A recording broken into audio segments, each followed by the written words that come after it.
Boa noite, família! Ai, que delícia! Se você caiu aqui de paraquedas, eu não vou nem mais insistir. Tu já tinha que estar inscrito, bebê. Porque hoje temos aqui Flávio Deli. Cleclito, ele é artista, compositor, músico, instrumentista, toca um violão que é uma beleza só pra compor. Isso que ele falou nos bastidores. Mas eu não vou ficar intrigando ele não, Clemente, porque você que tá assistindo aí, já clicou aqui embaixo no board do artista? Pelo amor de Deus, compra porque o preço tá, ó, pequenininho, tá gostoso. Ó, vem com o pretinho, cola com o bebê que dá certo, pô. Vai, Clemente, faz as honras aí, que eu já vendi meu peixe. Gastei meus 10 segundos, vai. Em 3, 2... Alô! Pretinho tá animadíssimo, board do artista, o link tá aqui na bio. Eu ganho dinheirinho, ele ganha dinheirinho, você permite que isso aqui continue existindo. Tô aqui hoje com o Flávio Deli, parceiro de Brasília. Valeu, Clê. Porra, muito legal ter você aqui, viu? Obrigadão pelo convite. Tô empolgado pra conversar sobre música, já estive aqui. E é um momento bacana, né, cara, do que tá acontecendo na tua vida, né? Exato. A gente guardou pra hora certa. Foi. Próxima vez que você vier aqui, vai ser quando você estiver lotando os teatros com o dobro de pessoas. Pronto. Aí vai ser legal que a gente vai ter o momento que você tá botando 300 pessoas nos lugares. E o momento que você vai estar 600, daqui a pouco é 1000. A gente vai entender o que aconteceu aí, O que aconteceu. Isso é o mais legal, né, cara? Eu acho também. Eu fico agoniado quando a gente não consegue sistematizar cases, né? Tu fala assim, cara, não é possível que não tenha nada que seja replicável. Que é tudo no subjetivo. No sobrenatural da Almeida. No sobrenatural. E eu acho que tem como replicar. Eu consigo olhar pro que eu fiz, assim, entender o que deu certo e o que não deu, né? Já tenho uma ideia, assim, do que fez com que uma parte do meu trabalho antes não tenha dado certo e o que viabilizou fazer uma turnê por várias cidades. Me conta, a gente vai falar sobre tudo isso. Me conta como que a música chegou até ti. Tu consegue voltar lá? Lá dos primórdios? Lá dos primórdios. Primeira lembrança da música. Cara, eu tive uma banda de pagode quando eu tinha uns 14 anos. Não, mas eu tô falando criança. Como que era a tua casa? Porra, aí é uma história diferente da maioria dos músicos. Meu pai não é artista, minha mãe não é artista. Não tinha muita música na minha casa. Mas eu sempre tive uma vertente pra arte. Isso, você é nascido em Brasília? Nascido em Brasília. Lembro do meu avô comentando assim, eu molequinho, falando, pô, eu leio um livro de arte com esse menino aqui, ele conversa de arte às vezes melhor do que um adulto. Então, assim, eu tinha essa inclinação, apesar do meu meio não ter. Então, sempre mas tinha de disco na tua casa? Vitrola ou CD player, sei lá? Meu pai não morava comigo, então, sei lá, de 15 em 15 dias, na casa dele até que tinha. Mas na casa da minha mãe, não muito. Trabalhava em 3 empregos, era aquela coisa... Não ter nem muito tempo, nem pra curtir um momento de qualidade com os filhos. Então era tudo ou na TV, minha irmã gostava muito de Daniela Mercury quando eu tinha, sei lá, 5 anos de idade. Era por aí, mas era uma coisa muito superficial. Mas o que você pirou com música, assim, novinho? Qual foi o Mamonas. Mamonas. Acho que foi a primeira fissura, assim, o primeiro vício que eu tive foi Mamonas. Um fenômeno, né? Eu tinha, acho que 9 anos, 10, mais ou menos. Mamonas foi o primeiro que te pegou? De música foi. Total. E um pouquinho, assim, mais velho, entrando na adolescência? Então, entrando na adolescência, eu tive essa banda de pagode, que era bem pagode anos 90, moda entre a molecada. E tive o Cazuza, cara, que apareceu na minha vida, assim, de um jeito meio aleatório. Eu, na biblioteca do colégio, vi um livro chamado Só as Mães São Felizes. Aluguei e falei, pô, minha mãe vai gostar desse livro aqui. E aí ela não leu, tava lá de bobeira, eu devorei o livro em 3 dias e fiquei maluco pelo Cazuza. Tua mãe não leu? Não leu. E é o livro que a mãe do Cazuza escreveu, né? A Lucinha escreveu sobre a vida dele, a biografia. Porra, aí eu fiquei psico pelo Cazuza, aí foi a primeira que eu digo uma fissura mais séria, assim, pela música. Caraca, eu quero fazer essa parada da vida aqui. E aquilo ali abre um portal, né? Abre. Eu acho que o que mais me pegou naquele livro não foi a parada da carreira só. Foi que a Lucinha batia muito nessa tecla. O Cazuza dizia muito, você pode fazer alguma coisa da vida que seus pais não escolheram pra você. Você não precisa seguir o mesmo caminho. Acho que foi essa sementinha que me fez realmente tomar a decisão de ir pra arte. E quando você foi atrás da música do Cazuza, o que foi te impactando, assim, muito? A poesia. Eu acho que a primeira música que eu fiquei chocado, que eu lembro que eu li a história e ouvi, foi o Codinome Beija-Flor. E, pô, eu tinha 15 anos, né? Então, assim, era muito moleque. Não tinha amado e sofrido loucamente ainda. Não, e mesmo assim aquilo me pegou. Você vai ouvir um Codinome Beija-Flor adulto, depois de ter passado por muita coisa, é outra experiência. Mas aquilo me pegou de um jeito muito doido. Eu virei o cara da escola que gosta do Cazuza, sabe? É, porque não é da tua geração, Não é, né? isso é 2002, 2003. O que a tua turma tava ouvindo? Pagode. Assim? Pagode invadiu ali, né? Pagode. SPC, tudo. Era aquela galera ali. Os Pô, tu era de uma banda de pagode, os cara? morenos, era de uma bandinha que tocava tantã. E tinha aqueles figurinos? Não. Quer dizer, o nosso vocalista dançava, fazia aquelas paradas, tirava a roupa, ficava de sunga e tal. Que era um pagode meio com swingueira também, né? Que uma época teve o Tchan, aquele momento ali, foi um pouco né? depois. Foi um pouco depois ali do Tchan. Aquela época do Harmonia do Samba, Sim. que bombou pra caramba. É, aquilo ali explodiu muito, né, Foi cara? ali. Foi aquela época que eu tinha banda. E aí tinha o pagode e a swingueira. E aí eu tava na onda da galera, gostava de tocar e tal, mas não era... Tanto que desde essa época do pagode, o que mais me pegava era Jorge Aragão. Que é um, Saca? que é um baita é o poeta do né? samba. Então Sim. essa parada da poesia sempre me pegou, mesmo antes de eu entender muito bem o que era poesia. Isso já é depois de você começar a fazer teatro, né? Isso é antes. Antes. Então antes de você ir enveredar pro cinema, teatro, você foi pagodeiro ali nesse momento. Fui um pagodeiro que era louco por Cazuza. Essa era meio que a minha mistura ali. Mistura doida. Mistura doida, né? Bem anos 90, início de 2000, assim, né? Uma parada meio... E aí o teatro entra na tua vida como? Cara, eu prestei vestibular pra comunicação. Quando a gente não sabe o que fazer, a gente faz comunicação. Faz comunicação, exatamente. Aí a minha ideia era fazer publicidade, que eu gostava de escrever. E meu melhor amigo é ator. E ele prestou para artes cênicas. Aí numa viagem ele falou, pô, bora escrever uma peça junto? A gente escreveu uma peça com 17 anos, com a maior pretensão do mundo. O título era Uma Homenagem à Vida. Como se alguém com 17 anos soubesse muito bem o que é a vida, né? Mas a gente achava que sabia. E aí fiquei louco porque eu participei dos ensaios, aí participei das estreias, fiquei louco com aquela magia do teatro, do ao vivo. E aí, ao invés de ir pra publicidade, eu falei, pô, mais próximo disso aqui dentro da comunicação é o cinema. Então eu comecei a trabalhar com teatro e mudei pra estudar cinema. E a reação da família, pai e mãe? Pô, minha mãe era meio neutra assim, faz o que você quiser, mas meu pai se amarrou. Ele já, desde o primeiro ano de faculdade, meu filho é cineasta. Meu pai era meio porra louca assim, então pra ele tava ótimo. Acho que eu até, de alguma forma, realizei alguns sonhos dele, sabe? Porque ele era Teu pai médico. trabalhava com cara médico? É. Ou seja, ele não realizou as loucuras dele. Exatamente. Então acho que ele me via assim, dava maior força. Qual era o nome do teu pai? Paulo Nardelli. Paulo Nardelli. Uhum. O Deli é de Nardelli? É a abreviação? Na verdade, meu nome artístico no teatro era Flávio Nardelli. Eu assinava as peças, escrevia e tal. Só que teve aquela história dos Nardoni, né? Ah, verdade. E aí... É verdade, parecido, né? Cara, todo mundo confundia. Aí eu falei, pô, não vou ter um nome que pode ser confundido com Nardoni, o nome artístico. Aí fiz uma enquete no meu Facebook na época. Aí alguém sugeriu lá, pô, bota Deli, eu gostei. E o Flávio Deli é bom. É difícil o nome ser bom, né? É nome sonoro. E é curto, né?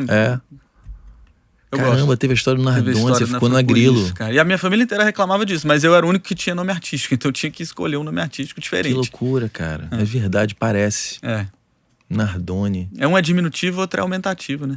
E a tua mãe, qual é o nome dela? Eni. Eni. E ela trabalhava com o quê?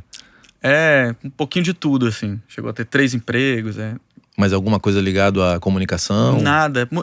Acho que o que eu puxei dela é a parte de produção. Ela já fez produção de eventos, por exemplo. Então ela teve esse corre de levantar uma ideia e botar no mundo. E esse teu avô era pai de quem? Do meu pai. Esse que falou. E ele era ligado em arte, assim? Ele era médico também. Mais culto? Mais culto, cara bem sério. Ou seja, nasceu arte num ambiente que não era propício exatamente pra isso. 2 médicos, aí eu... Mas Brasília, o colégio devia ser propício pra isso ou não? O colégio que eu estudava, não. Eu lembro que tinha um colégio lá que é o Objetivo, que tinha esses festivais de música, que tanto o Paralamas quanto o Nat Roots, eles começaram a fazer música nesse festival do Objetivo. Só que eu já vim de uma geração posterior e na minha escola o movimento era da molecada mesmo. O que tá pegando? Pagode? Sei lá, talvez se eu fosse um pouco mais novo, fosse ter uma dupla sertaneja, entendeu? Tipo, era a moda da época, eu fui pela moda. Não tinha uma coisa contra a cultura acontecendo na tua geração ali de colégio? Não. Eu não acreditava, eu não imaginava isso, porque a gente sempre ouve falar Brasília é uma coisa mais politizada, né? Né? Eu acho que teve essa entre-safra lá em Brasília. Nessa época não tinha. Tanto que as bandas de rock lá são de 15 anos antes dessa minha tem geração. Essa geração, aí tem a geração do Raimundos, que é um pouquinho também não depois. é a minha. E a minha posterior que não teve nada, o rock não continuou. O que surgiu mais ou menos nessa época foi o Nat Roots. Que não é político, né? Ele Até tem uma pegada política. Tem um pouquinho, ali, mas de leve, né? De leve, porque o Bob Marley tinha, eles têm Isso. essa coisa, um pouquinho de um questionamento, Isso, né? um olhar social e tal. Tem ali tem músicas sociais, tem uma que chama Palmares 99 dele, que é linda, é quase um letramento racial, assim, você entender como a história é construída. Eu acho o Alexandre Carlo foda. Eu acho também. Hoje, inclusive, quem produz os meus discos é o João Ferreira, que é o produtor musical e diretor musical do Nat Roots. Ah, é? Que agora o Nat Roots acabou, né? Mas foi por 10 anos. Mas daqui a pouco volta também, né? Acho que sim. A galera tá adorando mais uma parar turnezona aí. e bota dinheiro pra caramba de uma vez só, né? Estádio lotado. Acho que É uma isso. baita banda, né, cara? Você já conversou com eles, assim, sobre como que aconteceu? Queria muito trazer ele aqui, porque parece que é uma história... Eu lembro do Nat Roots, eu indo surfar na Praia do Rosa, e, cara, num determinado ano, todo mundo tinha um CDzinho que ganhou em Garopaba. E eu não tinha ganho. Aí eu comprei, cara, voltei pro Rio, e aí eu soube que todo mundo no Nordeste, nos principais lugares, também tinham, assim, ou seja, eu acho que eles passaram distribuindo isso.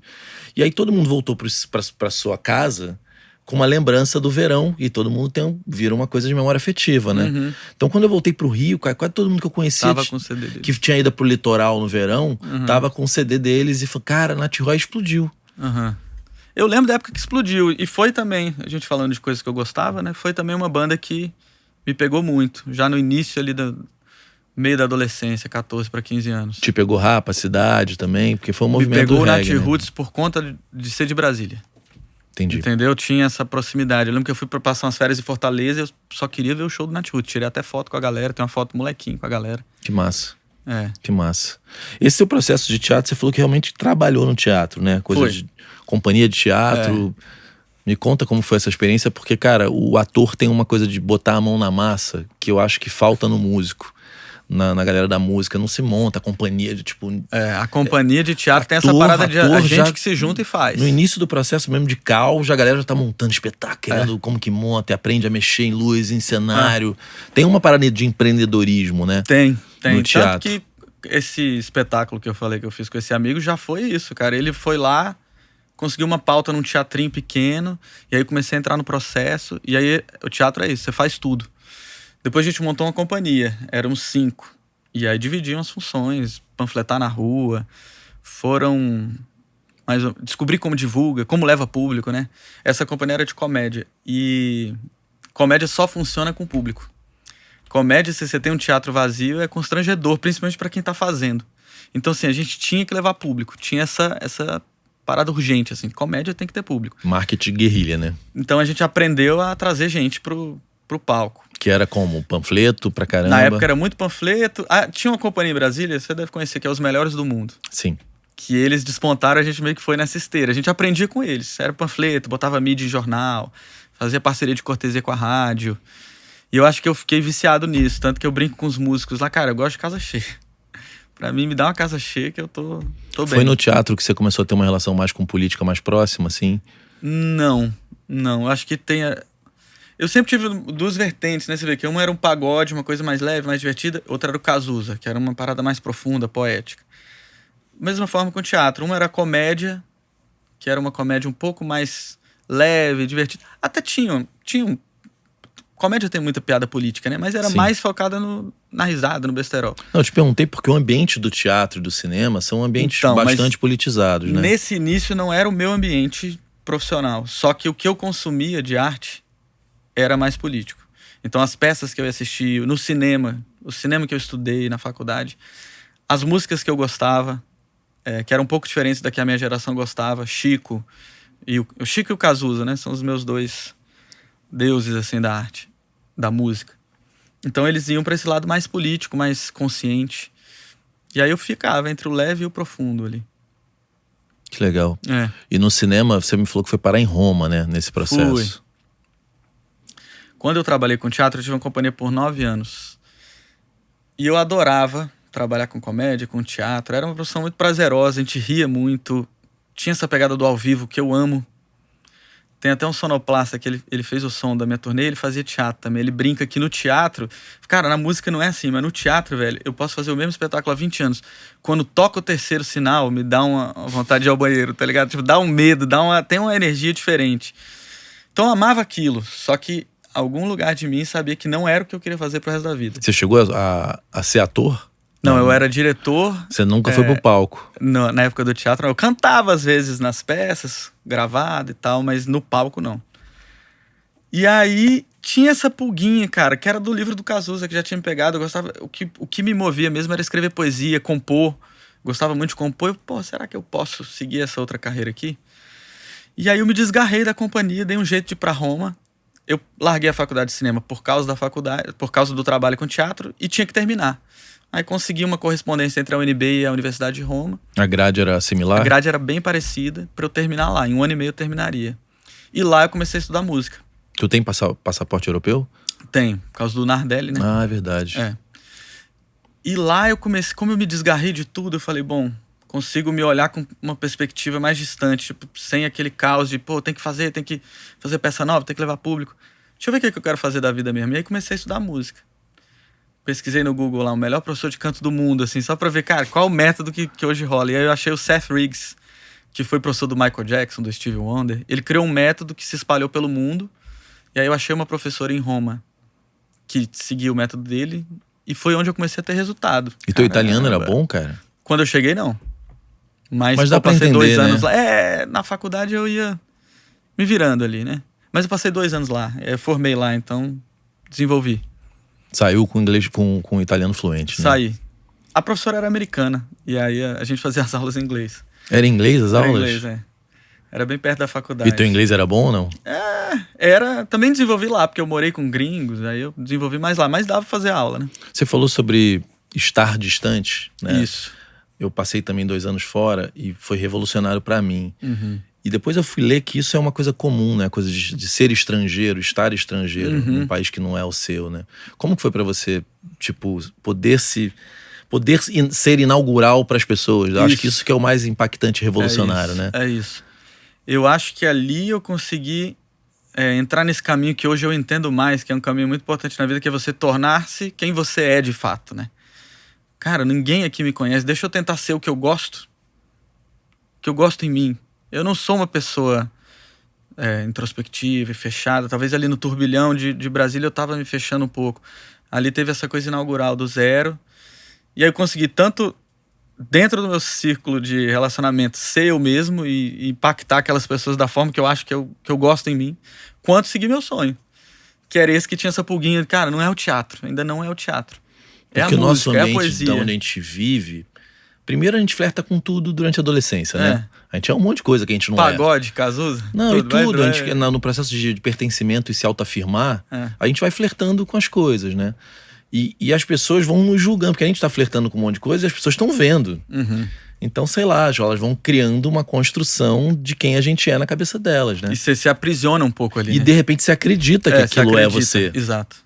Exatamente. Por exemplo, como eu peguei uma parte de bastidores no teatro, de alguma forma a minha imagem ficou recortada ali de bastidores. É o cara que escreve, o cara que dirige as peças, o cara que produz, não era o cara do palco. E eu não tinha vontade de ser ator, mas eu tinha vontade de cantar minhas músicas. Isso era aquela coisa que às vezes eu não contava pra ninguém, mas estava dentro de mim. Me desgarrar da minha companhia de teatro, e cara, aqui sou eu e eu.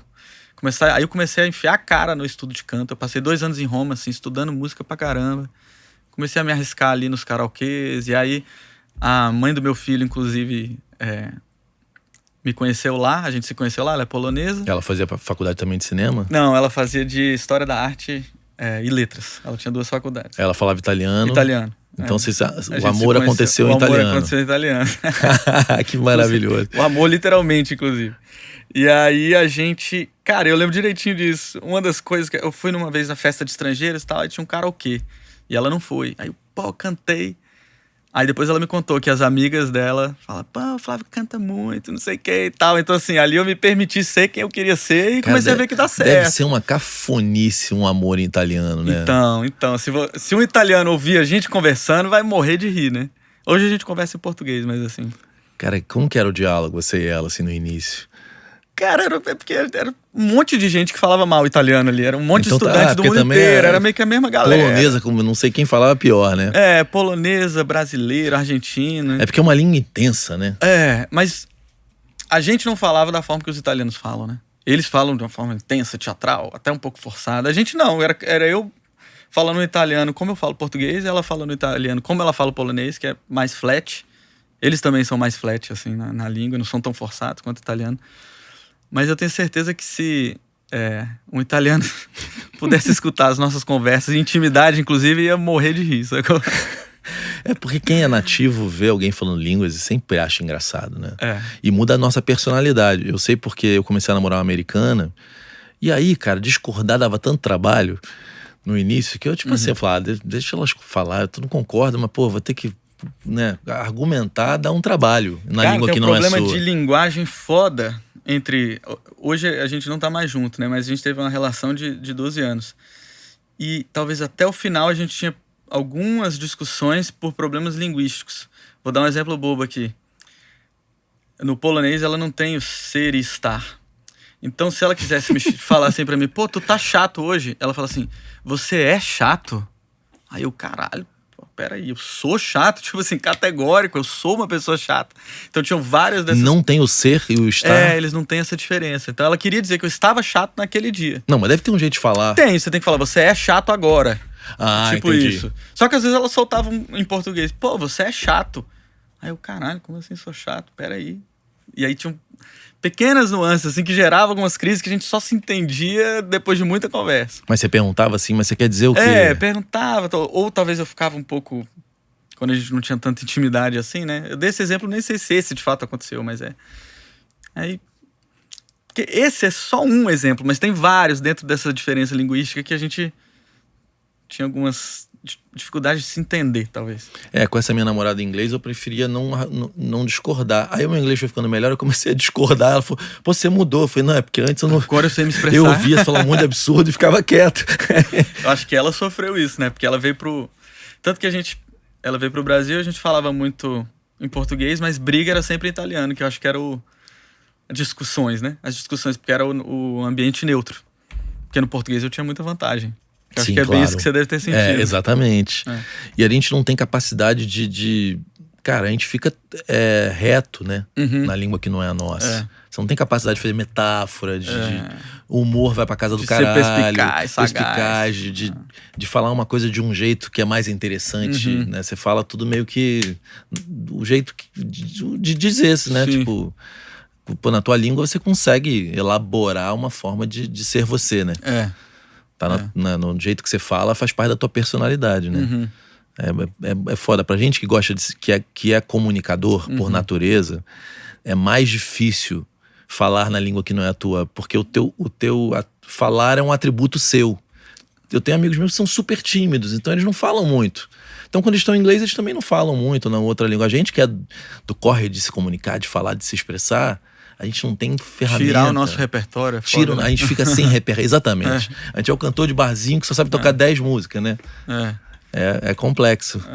O que é do cinema e do teatro, cara, você passou a usar como ferramenta quando você resolve realmente trabalhar com música, né? Porque você, em algum ponto você começa a estudar inglês, estudar canto pra caramba e monta uma banda, né? Isso. Aí eu estudei, voltei pro Brasil, continuei estudando, mais ou menos ali em 2016 eu falo, bom, acho que eu tô pronto aqui pra realmente ter uma carreira, botar minha cara na música. Já tinha saído da companhia de teatro e gravei, tive uma banda chamada Apráticos. Já comecei a ensaiar essa coisa de trazer um pouco das minhas outras artes pra música. Então, o primeiro clipe que a gente lançou foi um compilado, a gente recriou várias cenas clássicas do cinema. Então pegou lá, sei lá, uma pequena cena da Vida é Bela. Bota ele aqui, bota o teu celular aqui na mesa. Caramba, faz tempo que eu não vejo esse clipe. Pô, mas quando você entrou na mentoria, eu me lembro que isso me pegou. Esse é aquele clipe que eu gostei, não é? Eu vou te mostrar então esse que você gostou, que é o do Feliz é a Estrada, né? Que aí já é... Também já é trazendo um pouco essa pegada do teatro, do cinema, pra comunicar a música. Não tenho usado tanto.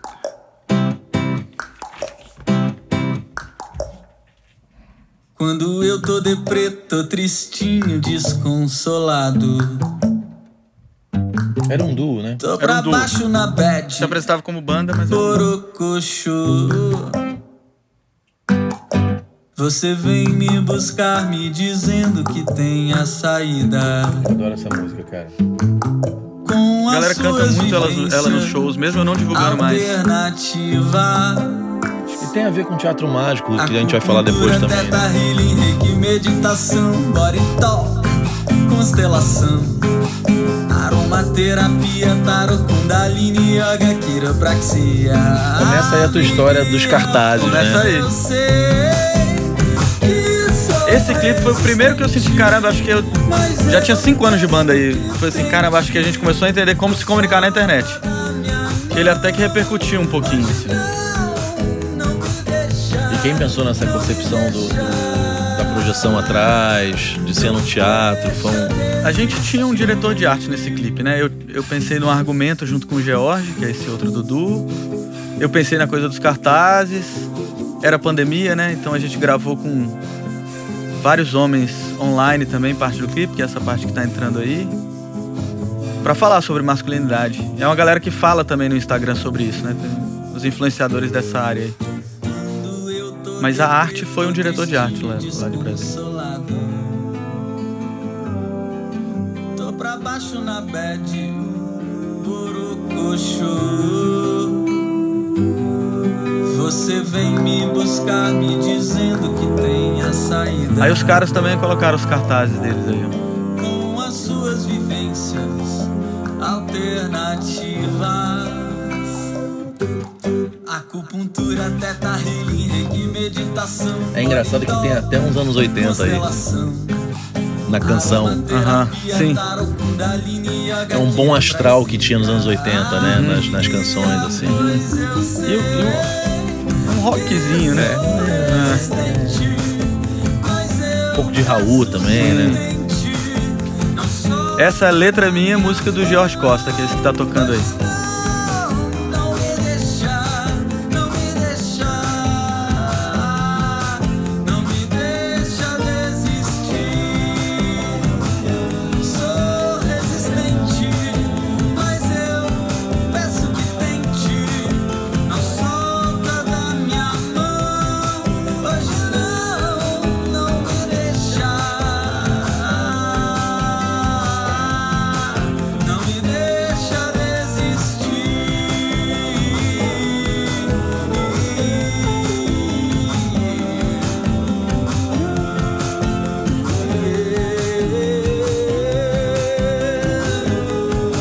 Não me deixar, não me deixar, não me deixa. Esse foi o primeiro clipe que vocês fizeram da banda? Não.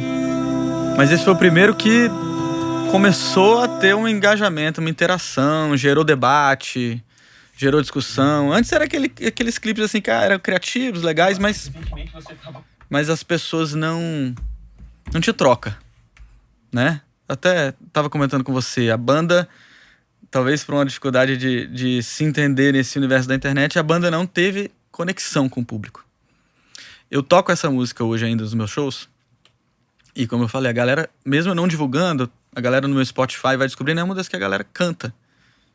Tipo, uma dos lado B que a galera mais canta. Então, assim, a música já tinha uma pegada, um potencial de se conectar, mas a gente não sabia muito bem como... Mesmo com o clipe tendo dado uma boa andada, não conectou com as pessoas a Não, ponto a gente de chegou a elas irem fazer ao show. Não, a gente chegou a fazer um show. A gente abria muito show e a gente fazia alguns festivais, mas aí a gente chegou a fazer um show nosso, só nosso, e flopou, assim, deu, sei lá, 8 pessoas, 7 da família e alguém que devia estar lá no bar pra tomar uma, entendeu? E você não olhou pra aquilo e falou, não, isso aqui amanhã vai... né? Não, cara, eu olhei e falei, tem alguma parada errada aqui. Foi bem no fim da banda. Falei, e a gente botou uma publicidade, e porra, eu tinha eu sabia levar público por causa do teatro, né? Eu sabia, pô. E tu tinha feito o mesmo processo, não tinha ido ninguém. Cara, minha companhia de teatro lá em Brasília bombava. A gente chegou a botar 2.000 pessoas por fim de semana durante 1 mês, 2 meses, sabe? Aí porra, a banda não tá rolando, tem alguma coisa de errado. E aí tava querendo puxar ela pra um lado e a coisa não tava muito indo, a gente não sabia muito bem como se comunicar nas redes sociais, até que chegou uma hora que o George tava... Ele é muito da música instrumental, do choro lá em Brasília, ele tava com outros interesses, falei, acho que fim de ciclo, pandemia, né? Cara, eu acho que a gente não tá mais muito na mesma onda aqui. Bora cada um pro seu lado. E aí fiquei nesse limbo. Porra, a banda não... Esse show de 8 pessoas me incomodou do tipo, tem alguma coisa errada. Não é isso aqui que eu quero. E aí acabou a banda, eu fiquei nesse limbo. Mas aí determinado a descobrir o que deu errado. Falei, vou tentar mais uma vez, velho, porque alguma coisa deu errado, não é O que você possível. detectou, assim? E aí sempre bate aquela insegurança também do tipo, pô, será que simplesmente a parada não é boa? Ou Pode vai que ser sou eu, também, né? vai que sou eu o problema, né? Então, mas eu falei, pô, tem que tentar. Do jeito que eu quero. Aí eu fui buscar conteúdo pra entender como que eu posso me conectar com o público como artista. E dentre várias coisas que eu achei, uma palestra sua no Coma, festival lá de Brasília, Aquela palestra foi legal, né? que ficou... Teve uma parada que você falou que ficou muito na minha cabeça, porque era o que a gente fazia. Que é assim, meu irmão... Daquele teu jeito mais enérgico, né? Velho. Pretinho, eu fui fazer uma palestra no Como em Brasília. E aí, cara, só tinha professoral, né? Aí, cara, eu entrei com os meus slides, era top, pô, eu lembro que tinha um negócio do Trump, não sei o que, tipo, cara, era uma, eu tipo, falei, pô, aí você fala, saiu, o cara parece que quer enfiar o dedo no meu cu, não sei o Essa quê. parada do saiu que me pegou, velho. Meu irmão, para de divulgar a música falando saiu, Aí velho. tinha um slide que era um monte de alface, assim, eu falei, ó, você falando saiu e o alface é a mesma coisa. Cara, a galera, foi a vez que eu fiz um negócio desse que eu mais, sei lá, um monte de gente queria me contratar. Por causa que tava todo mundo muito professoral. Sim. E eu meio falei meio desse meu jeito energético. Mais enérgico. Cara, aquela parada do saiu, eu falei, pronto, velho, era o que a gente fazia. Galera, saiu. Quem é que vai parar sua vida pra... Você já pra ver tinha saiu? estudado marketing digital em algum momento desse? Porque Não, depois até então não. Não. Então você não sabia marketing digital? Não.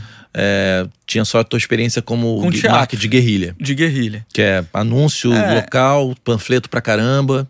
Na época da pandemia, pô, todo mundo tinha que arrumar alguma coisa pra fazer. E aí eu lancei um curso online, que era... No teatro eu entendi como é que funcionava esses mecanismos, Lei Rouanet e tal.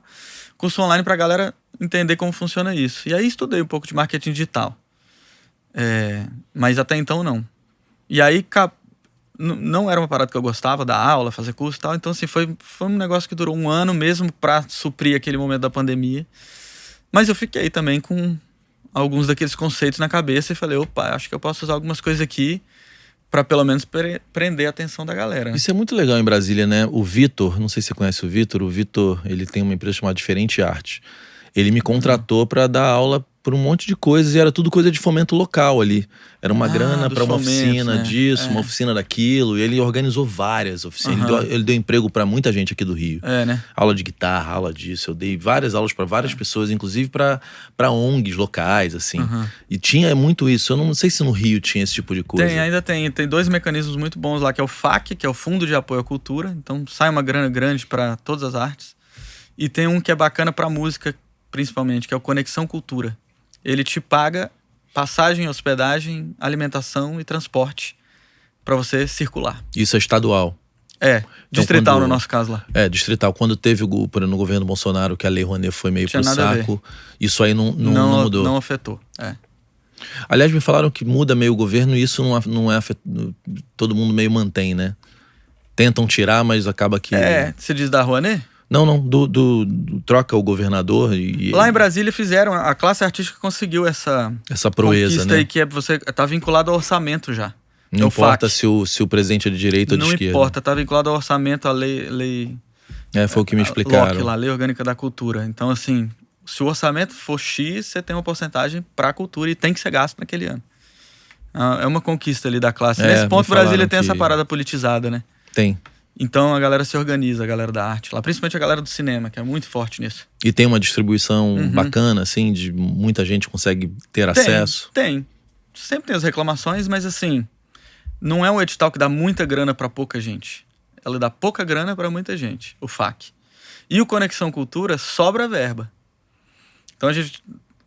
depois posso falar um pouco dessa turnê que eu fiz, né? que aí já é uma outra fase da carreira, mas usei esse Conexão Cultura para conseguir circular com banda completa, com técnico de som, com tudo que tinha direito. Que é um desafio circulação, né? Porra. Eu te encontro na mentoria, eu me lembro que a gente bateu muito papo porque você era muito ligado, né? Acho que daquela galera, várias pessoas queridas, mas acho que você era um dos mais ligados. Eu não me lembro quem agora, porque são um monte de turma. Quem era a nossa... O Rafael Witt. Não, o Vit era ligado também pra era bem caramba. ligado, por isso que eu lembro dele. Aliás, o Vit tá fazendo. A Lara Estelita também, a Lara, que também era ligada. Essa também turma, lembro. eu acho que essa turma era uma a turma com ligada mais mesmo. pessoas ligadas. Assim, a Aninha Caniello tava nessa também? Não, a Aninha na Prox, que também é muito ligada. Mas a gente se identificou um pouco por isso, né? Sim. Tu tinha uma coisa de empreendedorismo, de ter os festivais. Falei, porra, o Flávio acho que é um cara que... Eu tenho um festival de música, então...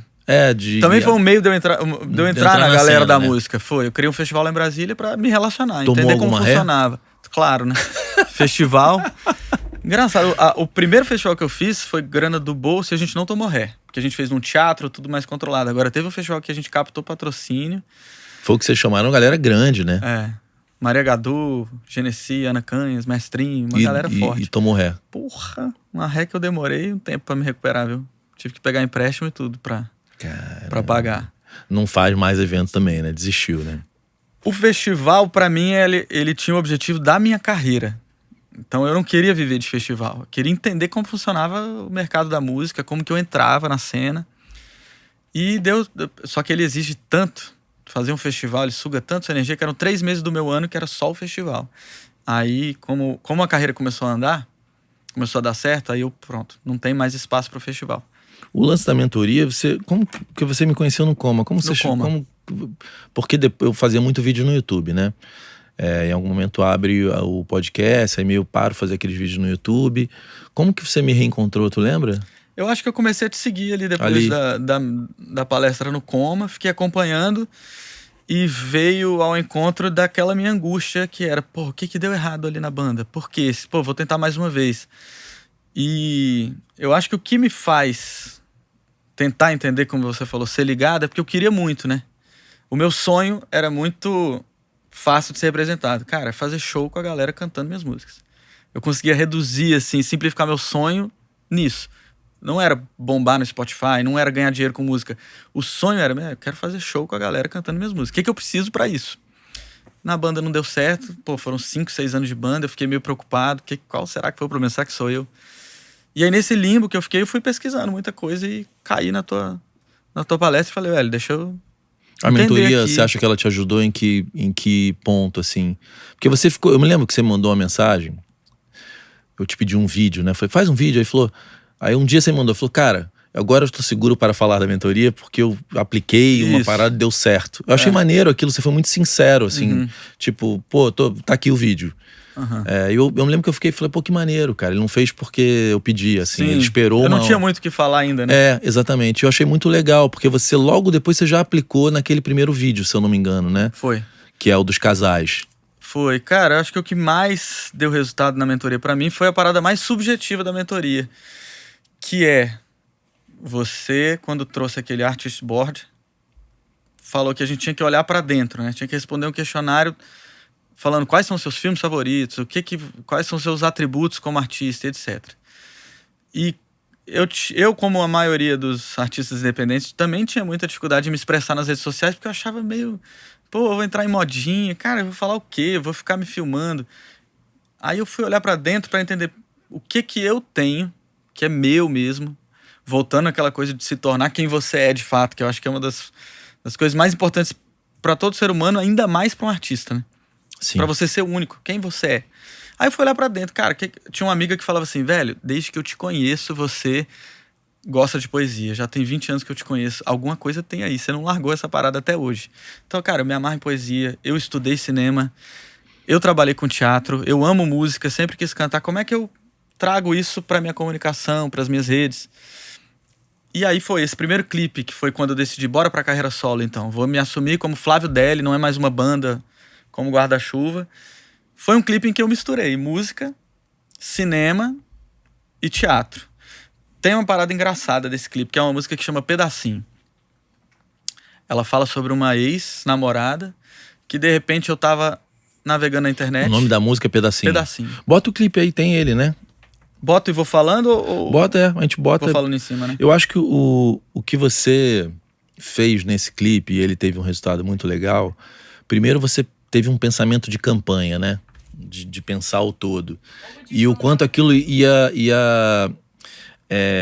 se fragmentar em outras coisas, né? Porque não virou só o clipe e acabou. Tinham outras coisas acontecendo, aquilo foi parar no palco. Foi. O desmembramento foi interessante. Foi. Esse clipe, ele tem um pouquinho de tudo aí que eu falei. Ele é um doc-clipe com performance. Então ele tem artes cênicas, tem cinema. E partiu de um produtor que virou e falou: porra, eu acho que essa música, não sei, ela tá um pouco infantil. E aí eu falei, cara, beleza, eu mudei até algumas coisas na letra, mas falei, porra, essa sensação ela é muito densa. Ela não é infantil porra nenhuma. Só quem tem alguma bagagem pra conseguir entender o que essa música tá falando. Então como é que eu vou mostrar pro público a densidade? E aí eu gosto muito de uma artista chamada Marina Abramovic. E ela tem uma performance dela no MoMA em Nova York. Ah, que o marido aparece. O ex-marido Ulaí chega lá e aparece. É, isso aí. E essa performance aqui, ela foi inspirada nela. Eu trouxe 5 casais, ex-casais, pra ficar frente a frente, sem ensaio, sem marcação. Engraçado que eu fiz um negócio com a Dória, você fez isso e a gente não se falou, né? Pois é, eu lembro disso. Eu lembro, só que eu descobri depois a parada da Dora. E eu também, os dois, na verdade, os dois se inspiraram numa mesma Ela mesma também história. se inspirou na Marina Foi exatamente, Abramovic? eu e Rick, a gente falou, pô, e se a gente trouxesse... Só que você comprou, tanto que, tipo, nas reuniões, falou, tá vendo? Porque depois eu acho que ela olhou e falou, pô, me copiou, e não foi, eu sabia que não tinha sido. E eu falei, cara, é porque ele levou até a última consequência, a parada, e você não.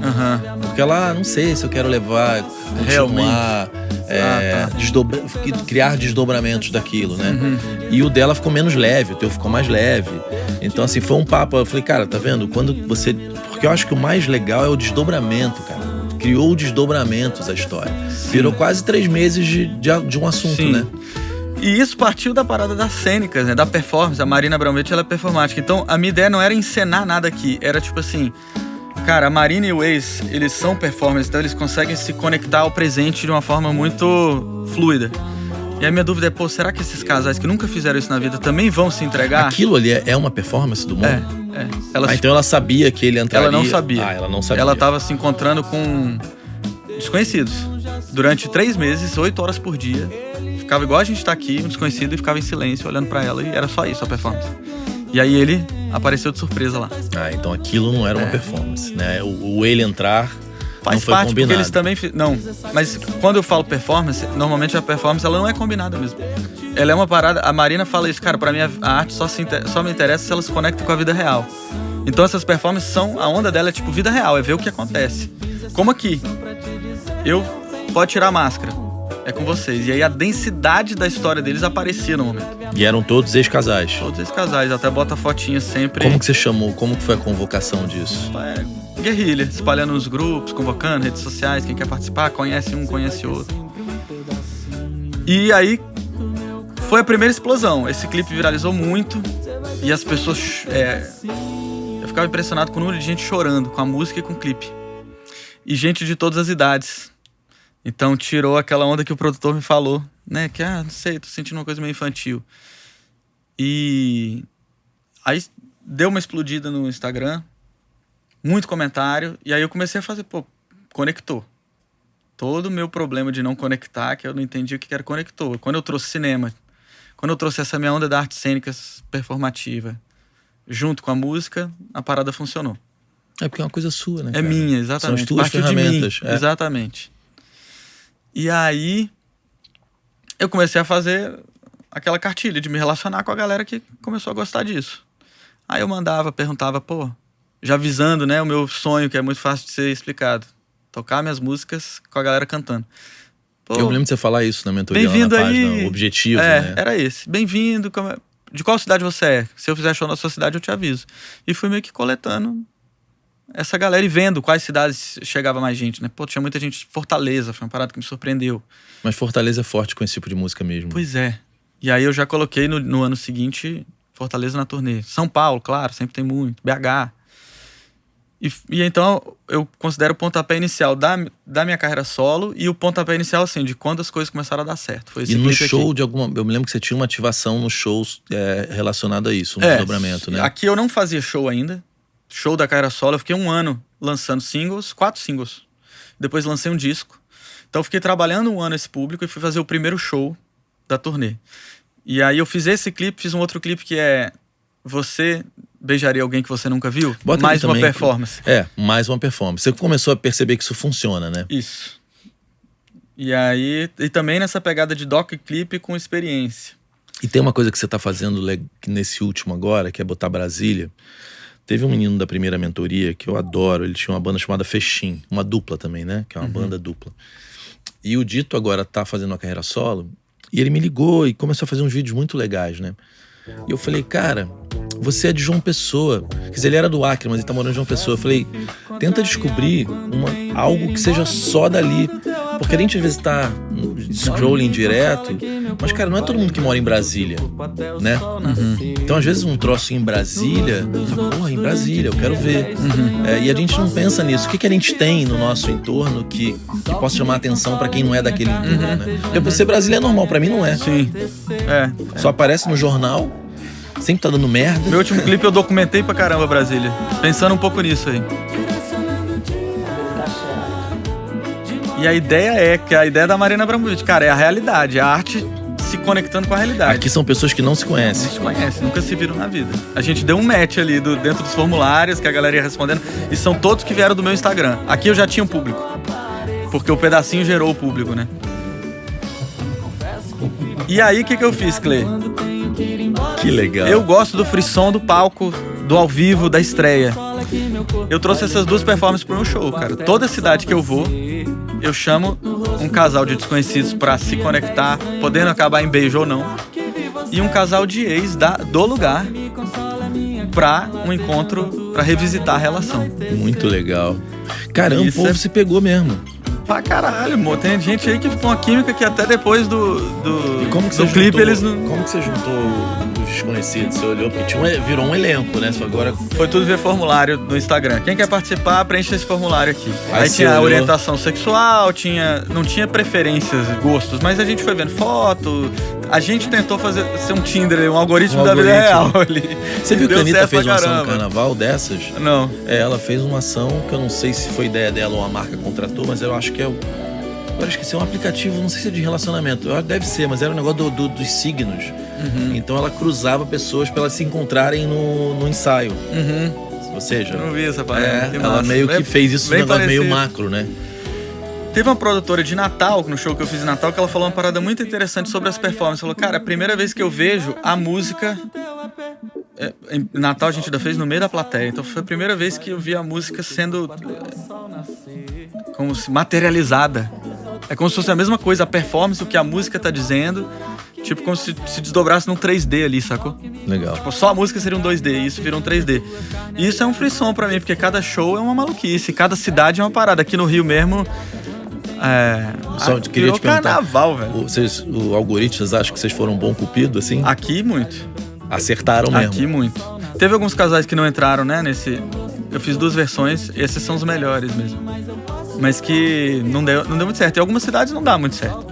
É normal. Esse que é o legal também. A gente não sabia o que vai dar, né? E aí, no Rio, cada cidade tem uma característica. Em São Paulo, essa performance do beijo, tava todo mundo compenetrado, quase como se estivesse assistindo uma performance da Marina Abramovic. Nossa, que vanguarda e tal. No Rio virou carnaval, a galera, beija, beija. Aí uma mulher na plateia, se você não quiser, eu quero, hein? Aí já pegou fogo. Eu tenho até, se quiser, posso botar um vídeo aqui. Ele tá no Insta. E aí esse tem que botar a câmera mesmo, porque não tem como depois substituir. Tá. Mas aí ele dá um... O Rio de Janeiro continua quente e a performance do Veja Cegas em aquele inicinho vai te provar isso. Oi. Tá de cabeça pra baixo. Tá bom.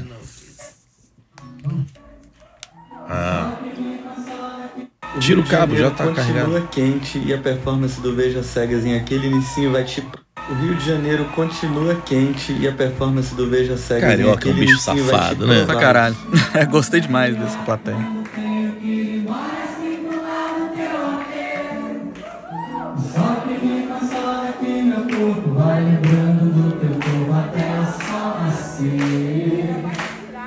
Aí é como eu conduzo. Ainda não precisa se tocar. Se te amando, dando boa maneira de se conhecer. Abraçar é uma ótima maneira de se fazer.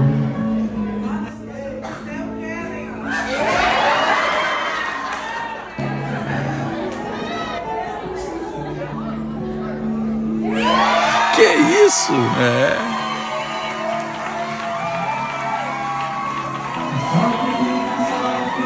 Aí eu trago a música, né, pra eles. Que legal, uma galera muito diversa, Muito. né? De todas as idades, me parece de todas as classes sociais também, né? É um pouco difícil entender meu público até, sabia? No Rio também o casal de ex foram 2 mulheres indígenas que me seguem, que amavam o pedacinho e são ex que hoje são amigas, se encontraram no palco, foi lindo. Aí, ó. Aonde que você sacou que daria pra fazer uma turnê? Porque, cara, eu não sei quem vai estar assistindo esse nosso papo, mas assim, eu acho que você conseguir colocar 300, 200 pessoas num teatro, numa carreira independente, pra mim já é sucesso. É, pra mim também. Porque eu sei que o próximo ano, se continuar trabalhando direito, vai ser 400. Uhum.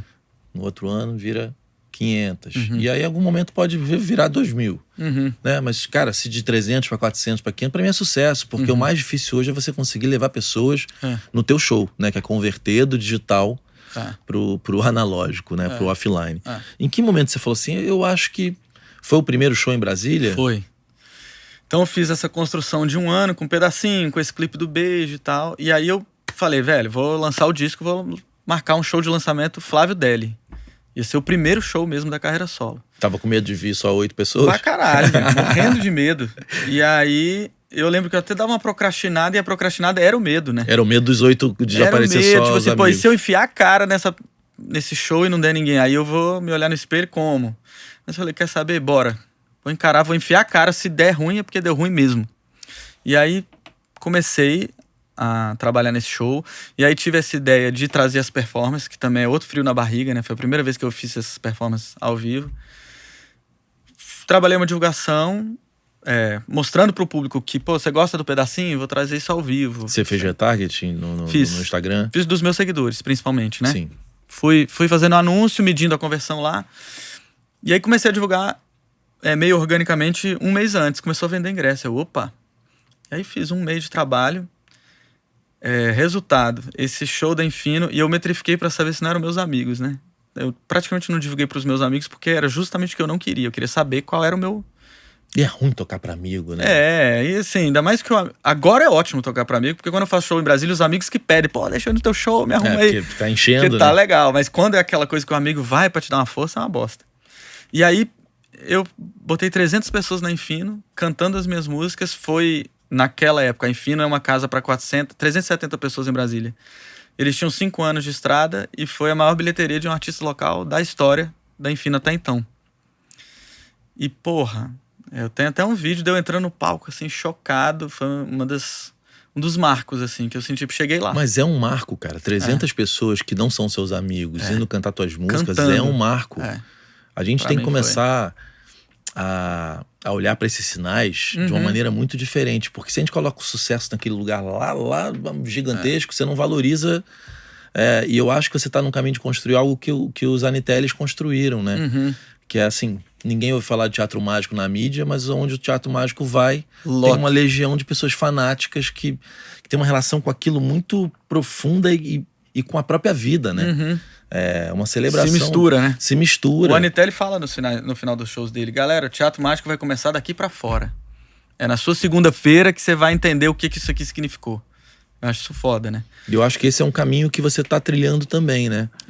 Tem uma menina que eu até usei depois o comentário dela nas divulgações, que ela fala, cara, seu show me parece uma catarse coletiva, a gente vai rir, chora, purga os nossos sentimentos, dança. Eu comecei a usar isso nos shows, eu acho que porque traz a realidade. É o tipo de arte que eu gosto, que se mistura com a vida real, que conecta.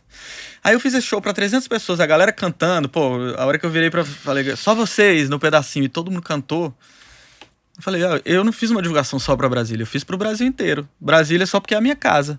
Então tá pronto pra ir pro Brasil. E aí isso foi em 2024. em agosto. Ainda fiz mais um show em Brasília lotado no Clube do Choro, meio que pra ter certeza, em novembro. E aí comecei a planejar. Aí a partir de março de 2025 até novembro de 2025, eu rodei umas 15, 16 cidades, mais ou menos nessa pegada, e teve a mesma resposta. Que legal, Esgotei cara. BH 4 dias antes, lotei o Blue Note em São Paulo, tinha fila na porta em Fortaleza, então lugares muito diferentes, assim, com essa mesma conexão. E sempre com as performances no palco. É que você trouxe uma história sua. É. A gente tem que ter coragem de acreditar no que a gente tá sentindo, né, cara? Porque você tem que ter um trunfo seu. A Anittele é isso, cara. É você isso. pensar e falar, cara, o Anittele é o melhor cantor do mundo, ou o melhor... Não, cara, ele é foda. Ele é porque isso. ele é ele. Ele é ele, exatamente. Essa é a minha busca. E tem um monte de gente que canta mais, que não sei... Mas, cara, mas as pessoas, elas têm dificuldade de ser... Porra, único, de alguma forma, né? De serem únicas. Eu acho que todo mundo fica tentando replicar. Quando a gente começa uma carreira na música, quando a gente começa, uma das coisas que a gente gosta de ouvir é: pô, teu som parece com não sei o quê. Pô, teu som parece com Paralamas, teu som... E hoje, pra mim, o pior elogio é esse aí. Eu prefiro que não parece nem com a nova cena, nem com a velha. Quanto menos parecer, quanto mais for... Pô, isso aí é Flávio Deli. Pra mim, é o caminho que eu quero que as pessoas me enxerguem. Eu não sei se você já percebeu isso, mas quando a galera tá começando, pô, que massa, então eu tô fazendo um som parecido com fulano, tipo, já estou nesse nível, mas depois isso pra mim deixou de ser elogio, né? Não é. Então, é o contrário de elogio, é quase um... Não, sério, pô, É que pena. essas músicas têm uma leveza, mas não é ingênuo. Você arrumou um lugar de estar né, fazendo música. Acho que sim. Pelo menos nessa primeira leva de músicas, Sim. né? Tem uma coisa doce, ao mesmo tempo tem um lance meio capcioso ali, porque não é ingênuo. Tem um pouco de humor, né? Tem um Às pouquinho vezes. de humor. Eu acho que você aprendeu um pouco com teatro de comédia, né? Uhum. De conduzir uma plateia Total. que a comédia interage no teatro, né? Isso. Talvez seja o estilo que mais se conecta com a audiência ali, né? Teve um cara lá de Brasília, o Esdras, um músico foda lá, que brincou assim: pô, teu é tipo um stand-up drama. Tem um stand-up comedy, você leva pro palco um stand-up drama, né? Pô, legal. É um show stand-up, né? Quando entram esses momentos, né? Qual foi o primeiro pós-Brasília? São Paulo. São Paulo. E como que foi? Porque Blue Note não é fácil de lotar, são 2 shows, você deve ter pego o dia que não é o melhor. Quinta-feira, 10h30 da noite. Foi outro marco por sair da minha cidade. A Amanda você conheceu na mentoria ou não? Ou você Conheci já conhecia? na mentoria. Não, conheci porque eu tinha um festival em Brasília, é que é o verdade. Move, e eu trouxe a Ana Canhas, Ana Canhas, que você ela já era se empresária conhecia. da Ana Canhas naquela época. Foi ali Em que a gente que momento começou. ela confiou que você poderia botar uma galera lá? Eu acho que já foi depois da mentoria, e depois ela começou a me seguir também, né? E ela viu a repercussão dos shows em Brasília. E eu banquei. Eu falei: mano, eu vou lotar o Blue Note. Pode confiar, eu vou lotar o Blue Note. Eu falei isso lá em dezembro. Eu fiz o show em abril. Acho que foi abril. Pode ter certeza, eu vou lotar o Blue Note. Aí eu também já botei a minha responsa lá em cima. Agora eu tenho que provar que eu vou lotar mesmo, né? E a coisa de anúncios, você usou anúncio, funcionou bem, converteu bem? Eu peguei a mesma campanha que eu fiz em Brasília, mas criei algumas coisas para São Paulo também, brincando um pouco com a comunicação dos casais. Como eu já tinha material, então eu fiz umas edições mostrando como é que são esses casais no palco, você que gostou de pedacinho. Isso vai ter, então eu vou trazer isso pro Blue Note também, vai ser uma noite bem diferente. Trouxe comentários, né, de fãs, essa da menina que falou: seu show é catártico. Também coloquei na divulgação. Foi a primeira vez que eu tive uma assessoria de imprensa nacional, e saiu uma matéria muito legal na Rolling Stone, que falou muito do trabalho, de quem eu sou, e aí eu fiz também um anúncio com isso, com o último card ali, jogando: pô, então vem pro show. E aí quando eu vi que ia rolar, foi quando eu cheguei no teatro, no Blue Note, uma hora e meia antes, e já tinha uma fila. Eu falei: porra, então... Eu já sabia eu já tava acompanhando as vendas, né? Mas, Porque você vai vendo quando vai mas vendo quando tem a- uma hora e meia, porque a galera tá muito afim, né? Não é assim, vou ali ver um show. Tipo, a galera, 1h30 tava ali pra pegar lugar. E como que o paulistano do Blue Note, que é uma casa mais séria, né, sóbria, assim, reagiu a isso aí? Diferente do carioca? Muito diferente, muito diferente. Eu brinquei muito no Rio falando que era diferente de São Paulo, mas claro que eu não tô sendo pejorativo com São Paulo. Eles são mais profundos. O carioca, a galera falou: pô, virou carnaval. É uma mulher na plateia: pô, aqui é carnaval o ano inteiro. Não tem essa de virou carnaval, é sempre carnaval. Em São Paulo, a cena do beijo, como eu falei, foi muito compenetrada. E a cena do ex-casal é uma mulher que me seguia, que tinha uma história muito pesada com um ex-marido, com alguma questão envolvendo a filha deles, que parece que começou a rejeitar a mãe, uma coisa muito doida, que eles parece que se separaram ainda se amando.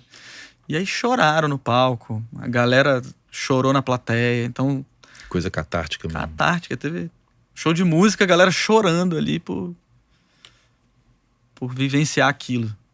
Então São Paulo teve essa onda de... parecia um museu E mesmo. Curitiba? Curitiba mais estranho, assim, em relação ao Rio, né? Todo mundo mais fechado ainda, né? Curitiba foi diferente porque eu fiz uma mini turnê com o Teatro Mágico. Eu abri os shows do Teatro Mágico em Sorocaba, Bauru, Ribeirão e Curitiba. E Curitiba Aliás, foi um dos últimos. Eles são generosos, né? Muito. E Os foi no Teatro Anitélios. Positivo, que é um teatro para 2.200 pessoas. E não teve essa performance, foi só voz e violão. E como que foi a recepção da galera pra tua música? Não é o público, nada contra aí a galera de Curitiba, hein, mas não tem essa. O público do Teatro Mágico não é o público de Curitiba tradicional. A galera foi muito receptiva. Ali já foi o finzinho da turnê, foi em novembro. Ali eu senti, caraca, meu show tá preparado para as multidões. Porque a galera não me conhecia, as canções por si só conectaram muito. Eu ensinei, a galera cantou de volta. No fim de um show de 2.000 pessoas, aí eu ganhei 400 seguidores durante o show. Pô, converteu uma baita Converteu galera, muito. né? E acho que tem um match muito grande com o Teatro Mágico também, né? Eles têm coisas cênicas, coisas poéticas. E, pô, foi o terceiro marco, né? Brasília, São Paulo e Curitiba. Que foi, assim, um dos melhores shows da minha vida. Você voltou a Curitiba já depois do... Ainda não, mas muita gente pedindo Certamente já pra eu ir. vai Vou encher. voltar esse ano. Certamente vai Exatamente. encher. Só com aquele público ali eu já consigo criar um frisson em cima do meu show. E fora a galera que chegou. Tá na hora de fazer um feat com a Anitelli, né? Tá na hora. Tá Fernando na hora. Anitelli, Gustavo Anitelli. Sugestão Cara, do Cle aqui, hein? Amo os dois. Eles assim. vieram aqui, né? Ou só o Gustavo? Vieram os dois. Vieram os dois, eu né? admiro eles de formas diferentes, porque o Gustavo é a cabeça marketing, estratégia. O Anitelli, o Fernando é arte pura, visceral, artista. Um dos recortes mais lindos do canal é do Fernando aqui, Do Fernando. bicho. Eu acho eles fodas. Fala bem pra caramba, E são né? generosos, cara. Convidei pra minha mentoria, o Gustavo participou uma vez, o Fernando, sabe? Cara, eles podem contar comigo na vida, assim. Uhum. Se algum momento... Porque eu acho lindo que eles construíram. É uma carreira que eu acho... Todo mundo olha para as grandes carreiras, né? Anitta, Isa, Ludmilla, Ferrugem. Acho do caralho. Tudo isso eu acho lindo e maneiro. Só que olha me encanta, cara, a carreira do Teatro Mágico. Me encanta também. Tipo do Rubel, do Tim Bernardes. Porque são carreiras que elas estão um pouco à margem da mídia, do mainstream, né? São carreiras que se construíram na base da conexão e criação de comunidade, né? E muito generosos, né, cara? Imagina, eles abriram um palco... Teatro Positivo é um dos teatros mais bonitos do país. Né? Abriram um palco de 2.200 pessoas pra mim. Tenho uma gratidão... Foi uma das melhores noites da minha vida. Eu publiquei um vídeo no meu Instagram contando como foi. Gratidão eterna pros dois. Porra, e o Fernando... O Gustavo, que conversou comigo e me abriu essas portas. E durante a turnê eu pude conviver com o Fernando Anitelli, que é daquele jeito que a gente vê no palco, assim, piadista pra caramba, mas ao mesmo tempo profundo, e me identifico muito com ele. E ele não conseguia ver meus shows, porque eram casas muito grandes, ele tava se preparando, mas no último show que eu fiz em Bauru, que eu passei por um problema difícil pra caralho, nessa questão familiar, separação, tudo isso, e bem no dia. E aí no camarim eu tava com o Fernando e falei, Fernando, tu já entrou no palco com certeza num dia que você tava muito fudido. Aí ele perguntou assim, fudido como? Doidão? Aí eu, não, tô falando assim, um problema que, velho, você acha que você não vai superar nunca. Aí ele, já. Aí o que você fez? Porque eu, tipo assim, eu tô aqui... Pô, mas ele tá de máscara, né? Ele tá de máscara, mas ele me deu uma dica muito foda, que ele falou assim, cara, eu uso o show pra descansar. Eu tô com aquele problema tão insuportável na minha mente que você não consegue pensar em outra coisa. Durante aquela 1h30 eu falo, pronto, eu vou descansar, vou entregar a melhor parte de mim e vou descansar. Foi isso que me fez subir no palco de Bauru, conseguir fazer meu show, e realmente eu descansei daquele problema. Quando acabou o show, o problema estava numa frequência um pouco mais baixa, e como o camarim era bem pertinho do meu show, do palco, que era uma casa pequena em Bauru. Isso foi em novembro? Foi em novembro em Bauru. Foi um show depois de Curitiba, então assim, foi um show para 2.200, depois um show numa casa pequena em Bauru. E aí ele viu o show. E aí que a gente começou a se conectar talvez mais artisticamente. Ele, pô, adorei. Aí depois falou de mim no palco. Poeta de Brasília, compositor. Pô, que massa. Muito foda, muito foda. Sou fã demais dos dois. Você perdeu teu pai nessa sequência, então você separa e perde teu pai. Foi. Caramba, você passou por um... Novembro e dezembro. Foi um turbilhão. E teu pai te teve mais velho, né? Foi. Porque eu fico pensando nisso. Falei, cara, na melhor das possibilidades, eu vou ver meu filho até os 30, né? Até Meu os pai 30 e pouco, né? E, pois é, foi um período foda e o que me segurou mesmo foi a carreira, sabia? Durante todo esse período aí, tinha uma parte da minha vida pessoal muito turbulenta, mas a carreira me manteve no centro. Que começou Nordeste, a andar. Nordeste foi um desafio também, porque Nordeste é outro lance, e é caro, né? Logística, passagem aérea no Brasil é um desafio. Nordeste eu tive o programa Conexão Cultura. Então eu Putz, consegui que legal, fazer... cara. Levei toda a minha... Era eu e mais 8 pessoas. Técnico de som, Então, tu foi pro produtora, Nordeste na boa, né? batera, baixo, guitarra, violão, percussão, teclado, tudo que tinha direito, sanfona. Vocês fizeram quais cidades? Fortaleza e Natal. Fortaleza sempre é uma felicidade. Foi né? lindo Fortaleza. Eu já sentia. Fortaleza eu já tinha certeza que ia ser um bom show pelas redes sociais. Porque não só chegava muita gente de Fortaleza, como um público muito afetuoso. Tipo, as mensagens eram mais, cara, gostei muito, vem pra cá. E foi lindo. Fiz no Dragão do Mar lá. Eles fizeram muitos vídeos, tem um vídeo... Dragão do Mar, quem é o dono lá? Eu conheci, eu acho, a pessoa do Dragão do Mar. Eu acho que ele é um equipamento público, mas que tem uma galera Tem uma galera que cuida. Eu conheci que gente, cuida. eu conheci gente dela. E aí tinha aquela... como eu falei na entrevista aqui, no podcast, que eu sou viciado em público, né? Em casa cheia. Aí tem os vídeos do hall. Eu adoro o hall de um teatro, de um Todo show. Assim, mundo aquele ali. burburinho. As pessoas, principalmente quando estão se acotovelando por ingressos. Eu adoro isso. E aí Fortaleza foi lotado. Depois e como foi a reação deles aos casais? Teve casal? Teve ativação lá? Teve. Nos dois, Natal e Fortaleza. Fortaleza foi legal, essa parte, mas não foi tão destacada. Natal foi mais legal porque era uma casa pequena, do Sol. Sabe o Festival do Sol? Sim, que é um claro. festival importantíssimo da Eu cena entrevistei independente. ela lá em João Pessoa. Ana. É, a Ana. E aí eles têm um estúdio que é talvez um pouco maior do que esse ou desse tamanho. E aí aqui é o palco e aqui é a plateia. Cabe É o tipo tal do 60 galpão deles, pessoas. né? Espaço do Sol. Cabe umas 60 pessoas. Então o que eu fiz? Eu trouxe a performance, ao invés de deixar no palco, essa distância palco-plateia, eu quebrei isso e trouxe pro meio. O meio da plateia e a galera ficou em volta. Então quem assistiu viu uma parada única, assim. Não tem outro show em que isso acontece no meio da plateia. Que maneiro. A Ana gostou? A Ana não tava no dia. Quem tava era o Foca e essa outra produtora. Que o foi Foca bem é o legal. marido dela? Eles já tiveram um relacionamento, mas eu hoje acho não. Eu acho que é. Mas o Foca é um dos donos do Sol junto com ela. Você acha que... Porque eu queria mostrar o vídeo de agora, porque também deu uma grande bombada. Porque quando você me ligou e a gente ficou trocando aquela ideia, e a gente ficou meio parecendo que tava discutindo, mas eu não tava discutindo. Eu também não, a gente mais, tava... mas eu acho que as pessoas achavam que a gente tava discutindo. que era público, né? Que era público, né? Porque eu depois fiquei imaginando que ativação poderia somar a dos casais.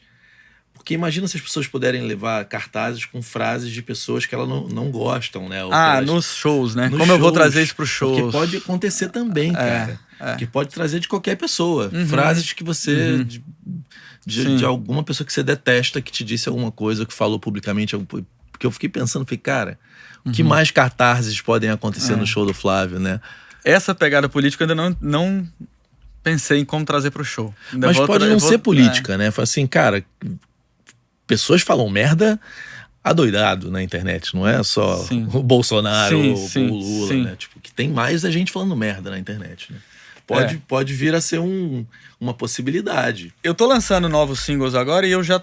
Como isso deu tão certo e eu gosto pra caramba, eu já tô pensando nesses desdobramentos. Eu tenho um clipe que eu fiz sobre amor e liberdade, que acabou de sair de uma música chamada Felizes por Enquanto. Então ela fala sobre não monogamia, e acordos e afetos. Tu tem alguma posição sobre monogamia, não monogamia?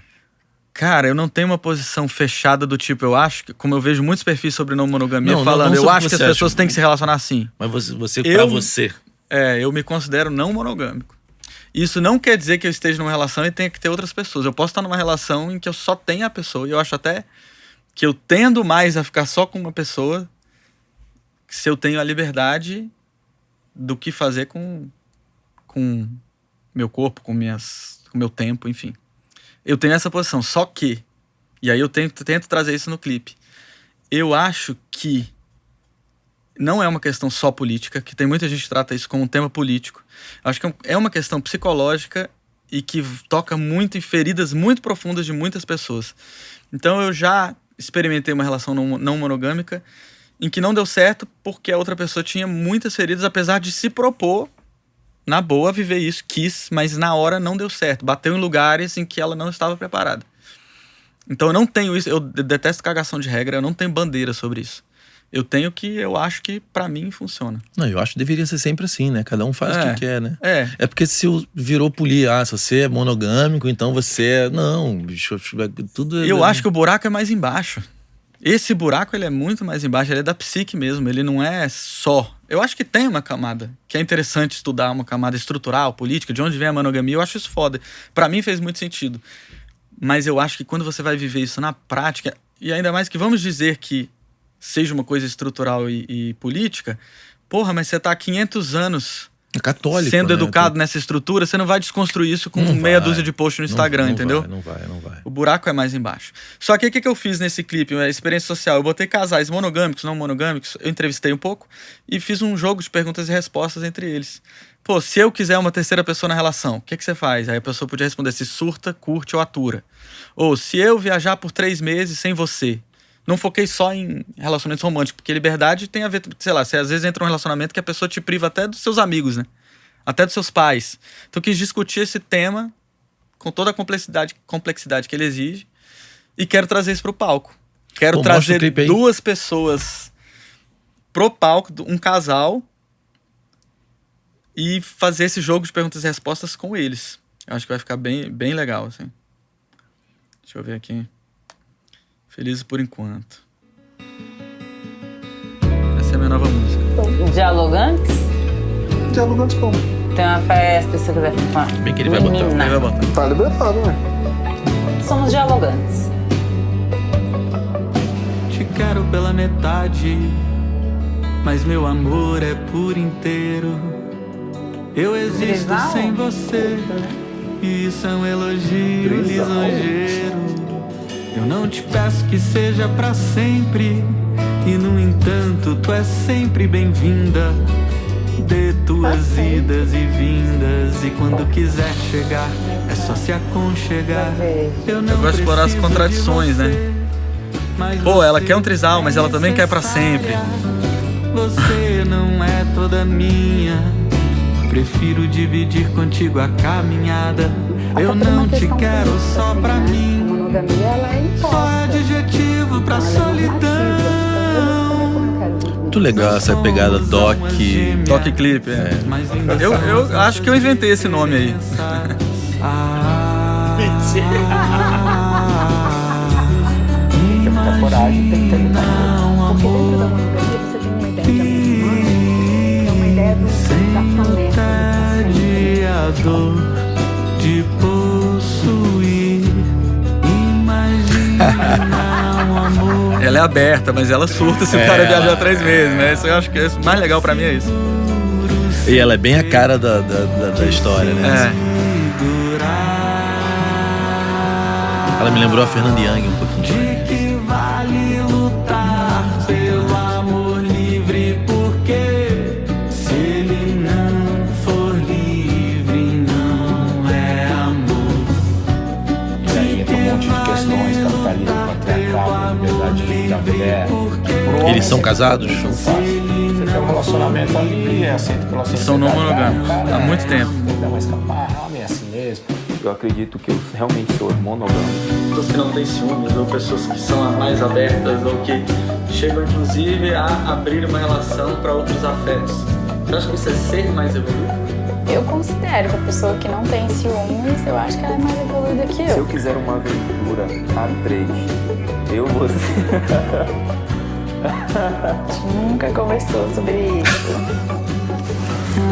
Botei eles numa saia justa aí, né? Depois chega em casa do Olha lá. lado. Então tu vai falar, tu ficou na dúvida? Tu atura? Ih, olha lá. Ele não gostou. Não tem tipo sim ou não. Agora eu fico assustado. Traía horrores. E aí, quando eu ficava com alguém, ele ficava possesso. Você tá doido? Essa puta que sem ter de se Ai, eu de que vale lutar Primeiro surto. amor livre, porque se ele não for livre, não Legal que você também foi bem diverso nas pessoas, né? Sempre, todos os clipes. Não faz sentido.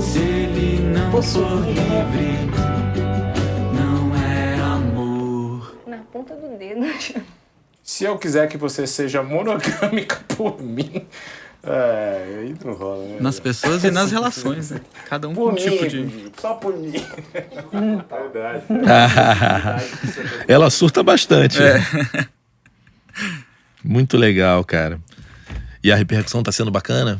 Esse eu acabei de lançar. Ele tá entrando ainda na minha base. Eu particularmente gostei muito do resultado. E tem alguns que você lança que ele entrega pra base inteira, né? Esse eu lancei essa semana. E aí ele tá entregando. A galera que viu tá gostando, tá interagindo. Tô tocando em lugares arriscados também, né? Ah, mas eu acho que é legal fazer isso. O do Bolsonaro, mostra aí. Esse aí deu uma explodida, Deu. né? Esse tá com 2 milhões de visualizações no Instagram. E eu vou mostrar no YouTube, né? Você que é conseguiu mais descobrir se a tua base é mais de direita ou mais de esquerda depois desse... Você falou até da questão da diversidade, né? Tem algumas escolhas que eu faço que elas já, de alguma forma, são políticas. Por exemplo, o clipe do Pedacinho e o clipe do Aquele Nicinho já são 2 mulheres se beijando. De alguma forma, isso já tá ali. já seleciona, já traz um público que é mais aberto. E aí, normalmente, na questão dos costumes, é mais de esquerda. E eu não falei isso em nenhum lugar, mas eu gostaria até de deixar isso mais claro. Eu mostrar 2 mulheres se beijando no início do meu clipe é uma escolha política e é uma escolha que talvez seja até melhor do que se eu tiver... Eu não gosto de levantar a bandeira, de ser imperativo. Tanto na arte que eu consumo, quanto na arte que eu faço. Tem uma matéria de faculdade que eu adorei, que é a coisa do documentário poético. O documentário poético, é claro que ele tem um discurso. Eu tenho um discurso com esse clipe, mas eu não aponto o dedo e falo, tem que ser assim. Eu junto A com B e deixo você tirar a sua conclusão. E nesses clipes é assim também, é quase como se fosse... Pouca gente repara nisso. Tem um outro idiota que fala, nossa, mas 2 mulheres se beijando, isso não deveria ser assim. Mas a maioria consome aquilo e é de uma maneira natural, que é como deveria ser, na minha opinião. E eu acho que isso penetra até mais do que se eu virasse e falasse, olha aqui como isso é importante. Você não tá colocando isso no lugar do extraordinário, Isso, é do natural. Do natural. Normal. Mas ao mesmo tempo tem essa seleção. Então o meu público, ele é mais de esquerda. Principalmente nessa questão dos costumes. Unlock your stay for less with app exclusive Tem. prices. Nesse clipe do Bolsonaro, claro que eu tive gente que falou, vou parar de te seguir, etc. Mas foi uma minoria. Foi uma minoria. Foi. Desculpa aí, gente, por não pagar o premium. Bota aqui. Tá sem som? Não, Peraí, deixa eu voltar era pra aqui. estar com som. Ah, não, é porque o som começa um pouquinho mesmo. E esse aí foi com a galera do meu Instagram também. Todos que estão aí, eu fiz uma convocação em Brasília pra gente... Aí você tá fazendo tudo certo, né? Coisa de criação de comunidade. Tô tateando isso aí. E a ideia surgiu... Teve Onde foi o insight? Dessa performance? Foi no TikTok. Eu vi um vídeo que é assim, sinais de fascismo. E eram pessoas com cartaz e as pessoas passando de carro. Foi aí, eu acabei de lembrar. E eu falei, pô, que formato legal. E essa música se chama 8 de Janeiro, né? Aí eu tô em Brasília, eu tô onde tudo aconteceu. Aí eu trouxe várias frases muito absurdas ditas pelo Bolsonaro, sem dizer nada. Eu só falei assim, se você continuar bolsonarista ao final desse clipe, minha música é pra você. Eu não falei se é um filho da puta nem nada. Eu falei, é pra você. Tipo, a carapuça vai servir, né? Várias frases que eu não conhecia. É uma compilação. Parecia compaixão vinda de um ser de luz. Não sei bem em qual momento tua... E tem aquilo de trazer a cidade, né? Você falou, trazer porque... Brasília pro... Exatamente, como cara. é ser de lá. Foi bem fácil conseguir a galera, porque a galera de lá tem essa pegada mais cientizada mesmo. Esse você falou que deixou no orgânico até agora, né? Orgânico. Não coloquei 1 centavo e todo dia tá chegando muita gente por ele ainda. Eu lancei tem 1 mês. Eras muito conhecido pela fina educação Foram quantas pessoas nessa sequência? Eu acho que aí tinha uns 35. E é um audiovisual teoricamente fácil de fazer, né?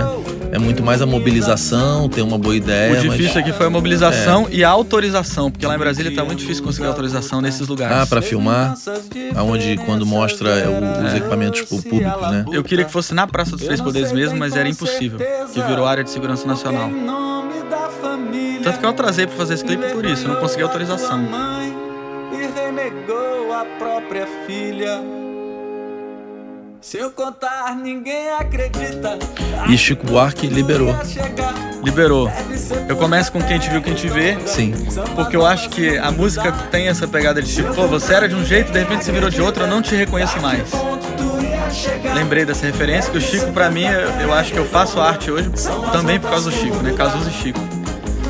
E aí entrei em contato com a editora me falou: olha, se fosse pra você gravar uma música, você não precisaria da autorização do próprio Chico. Você pagaria uma grana, a gente te liberaria. Mas como você quer acrescentar a música do Chico à sua e vai alterar um pouco o sentido da música do Chico, ele vai ter que ouvir e dizer se autoriza ou não. E aí é uma questão subjetiva dele. E aí eu fiquei uma semana na expectativa, né? Caraca, ficar imaginando, será que o Chico tá ouvindo minha música agora? Que momento ele vai ouvir? Será que ele vai ouvir mesmo? Será que vai chegar nele? E aí, depois de uma semana, eles me mandaram um e-mail. Olha, o Chico ouviu, autorizou, você pode usar. Ainda fizeram um termo de autorização que ainda tinha assim, olha, você é obrigado a dar os créditos. Eu falei, pô... Óbvio. É óbvio, né? Nem se você não quisesse que eu não der, eu ia pedir pra dar os créditos. Será que ele viu o clipe? Não, porque o clipe ainda não existia, era só a música. E isso pra mim foi uma grande honra, porque, pô, Chico Buarque... o cara autorizou, né, bicho? Pô, ouviu, autorizou, deu aval, né? Vai lá, bota minha música aí, vamos... Esse clipe eu acho que foi o que teve mais gente mesmo, né? De orgânico, sim. O que será que vai reverter no offline? É uma curiosidade, sei, né? Eu ainda tenho que entender como esse público vai virar público de show, que é o que eu quero, né? O pedacinho foi o que mais rendeu até hoje, mas na época o Instagram não entregava vídeos de 3 minutos e pouco. Então ele entregou bastante na minha base, deu um orgânico legal. Quando acabou o orgânico, eu comecei a botar um pouco de anúncio. Só que ele tinha uma adesão tão grande, muito comentário, muito compartilhamento. Eu acho que o pedacinho tem uns 10 milhões de views. Que eu pagava, sei lá, 1 centavo por seguidor. Era um negócio absurdo. Assim, era quase como se estivesse viralizando e eu botava um pouquinho de dinheiro ali, o negócio bombava. Pretinho, tá ali escrevendo um negócio. Jantar com... tu deu uma molinha. Teu pai ligou aqui agora querendo jantar com o filho dele, pô. Acabou de ligar aqui agora, desesperado. Quer jantar com um filho. E aí, deu certo? Não, é você. Ele quer jantar com você. Seu pai. Então, tá. Tá bom? Pra tu não precisava nem fazer isso. Seu Não, pai... é porque eu não consigo ler, cara. Vê se você consegue ler ali, Flavinho. Deixa quieto então. Aí eu falei, porra, acho que o Pretinho se inspirou nos cartazes do clipe do Flavinho. Foi. E resolveu fazer uma graça. Eu achei que era uma mensagem, uma coisa. Ele falou, ih, Pretinho tá... Olha lá, Pretinho. Filma o Pretinho ali, ô Ivan. Pretinho tá cada vez mais artista, cara. Vou te chamar para o próximo clipe aí. Ó. É, porra. Mas me conta o que você tá de expectativa, assim, porque é um tamanho muito grande, gente. É. De um tema mais espinhoso, no sentido de que separa também, né? Sim. Quando que você vai fazer o próximo show? Cle, eu fiz essa primeira turnê com casas de 200 a 300 pessoas, objetivo cumprido. Aí você produzir uma turnê dá muito trabalho, né? O bom é que você fez os festivais e aprendeu um pouco como se produzir, né? Só que aí eu também deixei um pouco de lado a divulgação das músicas nas redes. Divulguei muito show, mas... E aí agora eu tô lançando um novo disco, tô lançando vários singles que vão fazer parte desse novo disco no primeiro semestre. E quero trabalhar bem essa questão do público da internet, ampliar meu público, criar esse senso de comunidade que você falou, para fazer casas maiores. Então vai ser o meu próximo passo. Então, segundo semestre, você vai pra rua. Segundo semestre eu vou pra rua, exatamente. Eu vou fazer uma nova turnê.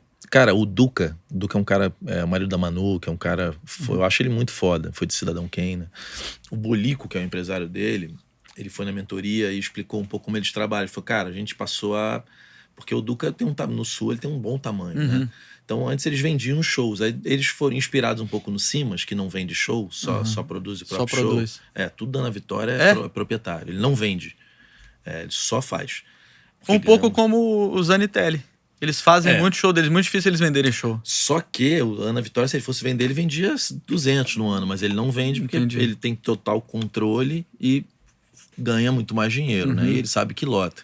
E aí o Bolico começou a fazer isso com o Duca, vender muito menos. E ele falou, cara, a gente lança a agenda com 2 meses de antecedência e começa a fazer os anúncios na internet com bastante antecedência e vai buscando apoio das rádios. Mas, cara, ele falou que funciona muito e vende normalmente sold out em tudo.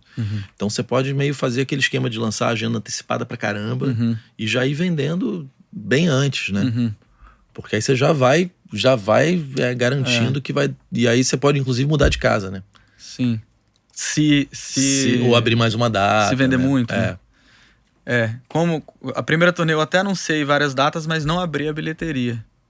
Você deixou só a questão da Deixei as datas e expectativa. aí a galera comentando, pô, que massa, vem pra cá. Mas não vendi isso. Você tá cadastrando a galera? Eu não cadastro, eu não tenho uma planilha, mas eu pergunto pra galera de onde você é, então eu tenho ali no meu Instagram, numa pesquisa se eu faço, eu tenho essa galera, se eu quiser joga entrar isso em pra algum contato. lugar, cara. O Vit tá fazendo ele tem um grupo de Telegram pra cada cidade. Eu cheguei a criar uns grupos de WhatsApp, mas não sistematizei ainda. E aí eu Tem uma galera já. Que tinha acabado a mentoria, a gente trabalhou com ele há um tempo, né? Sim. E ele, cara, tem que dar os méritos pra ele. Ele é muito foda. O que eu só falei, eu falei, cara, cria rotina desde o início. Então, se você vai abrir um grupo pra cada cidade, você já tem que definir desde o início que você vai estar uma vez por semana. Qual é a entrega, né? Entendi. Porque Pra senão não as ficar pessoas... solto. Não, senão as pessoas começam a te achar um metido. Ah, pô, botou no grupo, aí, porra. Então cria regra, igual no servidor do Discord, né? Cria regras, deixa aquela merda em destaque e diz, toda de segunda-feira, não sei o quê. Cria o que vai ser. Quais são as regras de convivência e o que você tá prometendo entregar. E ele, cara, mantém isso de uma maneira muito legal, porque ele gosta de fazer. Igual você gosta, ele gosta. E aí quando o artista gosta de gente... que tem isso, gosta de comunidade e, cara, tá começando a tudo a encher. E ele começou com House Concerts, só que agora tá abrindo shows dos gringos, então eu acho que é o caminho que você vai fazer. Começa a jogar essa galera ou no Discord, mas eu acho que a idade da galera talvez não seja Discord, eu acho que é grupo de WhatsApp mesmo. Acho que sim. Fortaleza, Natal, não sei o que, vai jogando e vai criando história ali pra galera se conhecer, porque o conceito de comunidade a galera fala comunidade pra qualquer coisa, né? Mas o que é o conceito de comunidade, tecnicamente falando? É quando as pessoas estão ali, reunidas com você como elo entre elas. Então, elas estão ali juntas, elas se conhecem, elas vão ficar amigas porque elas gostam de você em comum. Tipo essa galera aí do clipe, né? Exatamente. Que depois, inclusive, eu vejo pelas redes, assim, alguns viraram amigos. Então, acho inclusive, que é essas duas que apareceram no final do meu clipe, Feliz por Enquanto, que é uma mulher mais velha e uma mais nova, uma é uma fã de São Paulo, outra é uma fã de Brasília. Olha que legal, E aí cara. elas se conheceram pelas redes sociais, porque a Verinha, que é a mais velha, já tinha aparecido no clipe de Pedacinho, que é a primeira que aparece, que ela tá com a ex dela. E aí várias pessoas entraram em contato com a Verinha, ela meio que virou uma celebridade ali da minha galera. Ela participou de outros clipes também. E aí essa menina de São Paulo começou a entrar em contato, começaram a conversar e estão namorando. Que massa, louco, cara. Né? Ou seja, se conheceram através de você. O elo em comum, Muito massa, legal, né? irmão. Acho massa também. Pô, muito legal, muito legal. É o que eu mais curto, misturar com a vida real. Cara, ver isso aqui acontecendo pra mim e, cara, é tão difícil conseguir botar 300 pessoas num show, né? Em muitas cidades, assim, as pessoas não têm noção o quanto isso é difícil. E é muito legal porque você não parou, então ano que vem vai ter mais gente, né? E é isso. E aí é melhorar talvez o digital no sentido de anúncio, como fazer isso crescer mais, né, cara? Como é essa parada da comunidade, até como fazer com que essa galera se sinta mais uma comunidade. É uma coisa que eu tenho pensado bastante. Quem é meu público? Esse show do Rio você vê, né? Você tem preto, branco, indígena, tem gay, lésbica, hétero, tem velho, novo. Cara, onde essa galera se comunica? Eu fico tentando entender isso pelos comentários dos shows. Por exemplo, eu vejo muita gente que fala, pô, depois do teu show eu voltei a pintar. Eu voltei a escrever poesia. É um elo, assim, meu show desperta essa vontade de se expressar. Isso é uma coisa. A parada de ser mais catártico, de você viver a vida real, é outra. Uma montanha-russa de emoções, você ri, você chora, enfim. Tem toda uma sensibilidade em comum desse público.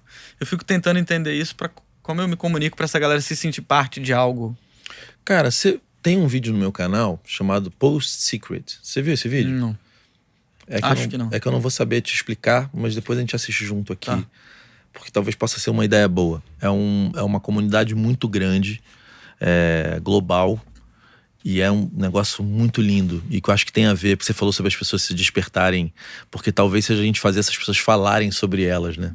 Porque elas estão, de certa maneira, compartilhando as coisas que você está propondo, né? Os cartazes, é tudo uma proposta do criador, né? Mas talvez a arte delas para dentro da tua arte, né? Da voz, construir coisas juntos. Cara, dá pra pensar muita coisa legal. Sim. Quando tá assim, é a hora que dá tesão de fazer. O desesperador é quando não tem nada, não tem ninguém, você mexe e ninguém aparece, que é o tal do show. Que eu passei lá. Porra, desesperador demais. Né? Você faz e não tem nada acontecendo ali, né?